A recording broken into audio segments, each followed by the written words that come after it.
جهت فعالیت در سایت نوبیتکس میتونید از دامنه اصلی سایت nobitex.ir و یا اپلیکیشن نوبیتکس اقدام به ثبت نام کنید. با انتخاب گزینه ثبت نام در صفحه اصلی سایت میتونید از دو روش ثبت شماره تلفن همراه و یا از طریق ثبت نام با گوگل در نوبیتکس ثبت نام کنید. رمز عبور دلخواهتون رو وارد کنید و گزینه امنیتی رو طبق کپچای امنیتی که مشاهده می‌کنید وارد کنید و گزینه ثبت نام رو بزنید. با این کار بعد از ثبت کد تایید ارسال شده به شماره همراهتون وارد پنل کاربری نوبیتکس میشید. برای اینکه بتونید از تمام قابلیت‌های نوبیتکس استفاده کنید، نیاز احراز هویت سطح 1 کاربری رو انجام بدید. برای این کار از پنل قسمت احراز هویت و کلیک روی گزینه ارتقا به سطح 1 وارد فرایند احراز بشید. همچنین در نظر داشته باشید در صورتی که با گوگل ثبت نام انجام دادید، نیاز شماره تلفن همراه خودتون رو هم وارد و تایید کنید. در این قسمت نیاز هست اطلاعات هویتی و تاریخ تولدتون رو وارد کنید و یکی از مدارک هویتی خودتون رو به دلخواه که میتونه کارت ملی و یا شناسنامه و یا پاسپورت باشه رو انتخاب و بارگذاری کنید. در صورتی که در نام و نام خانوادگی خودتون تغییراتی داشتید، از این قسمت نیاز صفحه اول و توضیحات شناسنامه‌تون رو بارگذاری کنید.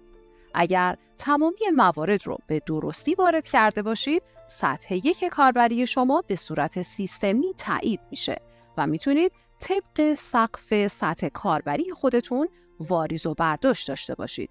جدول مقایسه سطوح کاربری رو میتونید از سایت، از بخش راهنما و لینک احراز هویت و سطوح کاربری مشاهده کنید و همینطور از اپلیکیشن از قسمت منو احراز هویت میتونید واریز و برداشت در سطوح مختلف رو با هم مقایسه کنید.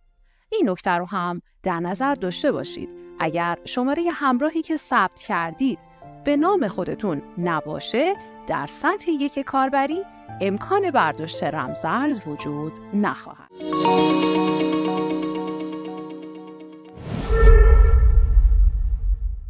در صورتی که تمایل به ارتقا و احراز هویت سطح 2 کاربری دارید، میتونید از سایت و یا اپلیکیشن وارد حساب کاربری خودتون بشید و با انتخاب گزینه داشبورد در منوی سمت راست گزینه احراز هویت رو بزنید و در قسمت پایین جدول ارتقا به سطح 2 رو انتخاب کنید.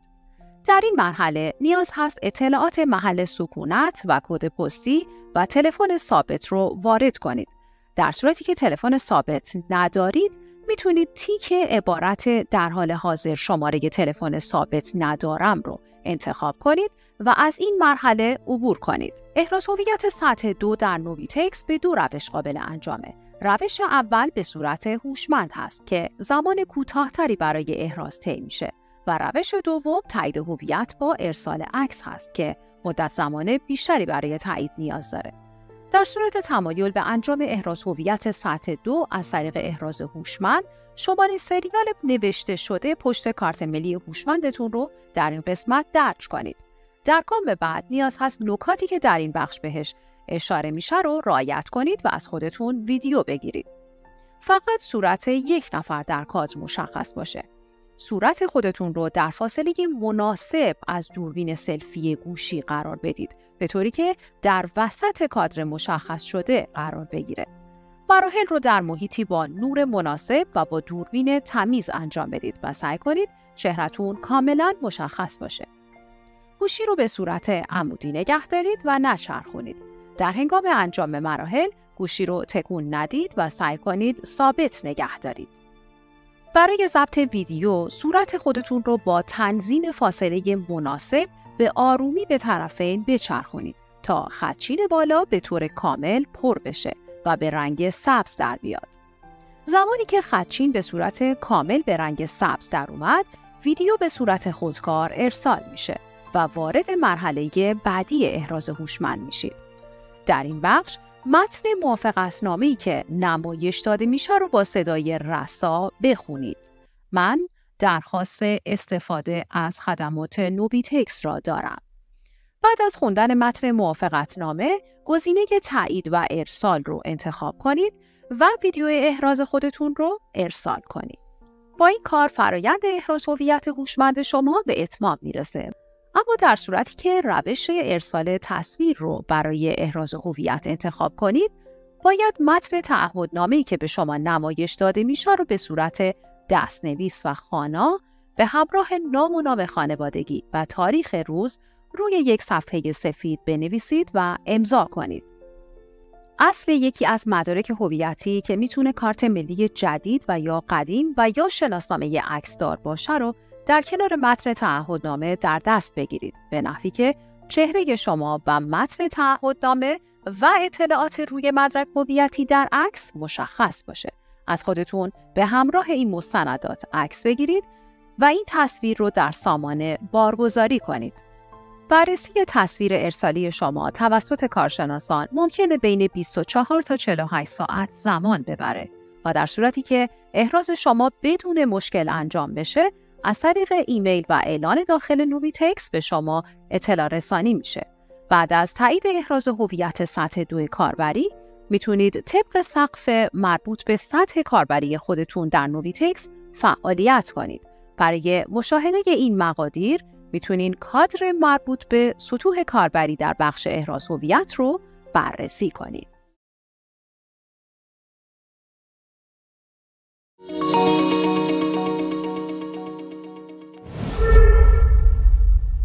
یکی از مهمترین روش‌های حفظ امنیت حساب کاربری فعالسازی شناسایی دوعاملی هست. به منظور فعالسازی کد دوعاملی، برنامه گوگل اتنتیکیتور رو دانلود کنید و روی تلفن همراه خودتون نصب کنید. در نظر داشته باشید فعالسازی دوعاملی از طریق نرم افزار و سایت نوبیتکس امکان پذیر هست. برای فعالسازی از طریق نرم افزار این مراحل رو به ترتیب انجام بدید. وارد حساب کاربریتون بشین.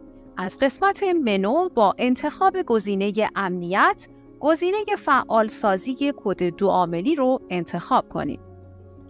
سپس از دو مسیر کپی کردن کد یا مشاهده QR کد اقدام به اضافه کردن کد یک بار مصرف در برنامه گوگل اتنتیکیتور کنید. میتونید با ذخیره QR کد و یا کد متنی در صورتی که به دوعاملی دسترسی نداشتین مجددا شناسایی دوعاملی خودتون رو بازیابی کنید.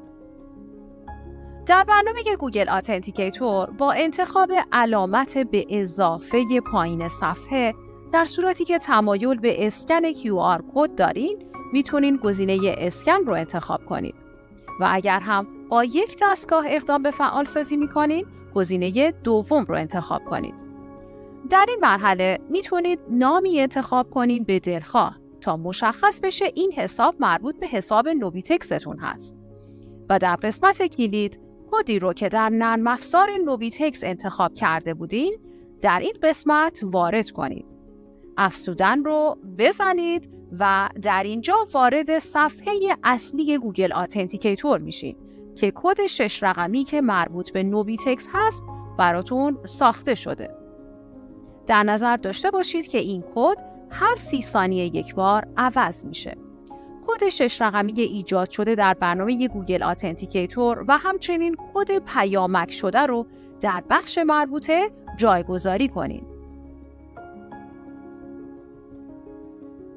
دوعاملی شما فعال شد. از این به بعد برای ورود به حساب کاربری و همینطور ثبت درخواست برداشت نیاز کد 6 رقمی رو که از برنامه گوگل اتنتیکیتور دریافت می‌کنید طی مدت زمان اعتبار کد در کادر مربوطه وارد کنید. همچنین در صورت تمایل به فعالسازی از طریق سایت بعد از ورود به حساب کاربری از منوی سمت راست وارد منوی امنیت بشید و گزینه شناسایی دوعاملی رو انتخاب کنید و سپس مراحل رو که کاملا مشابه فعالسازی از طریق نرم افزار هست رو طی کنید.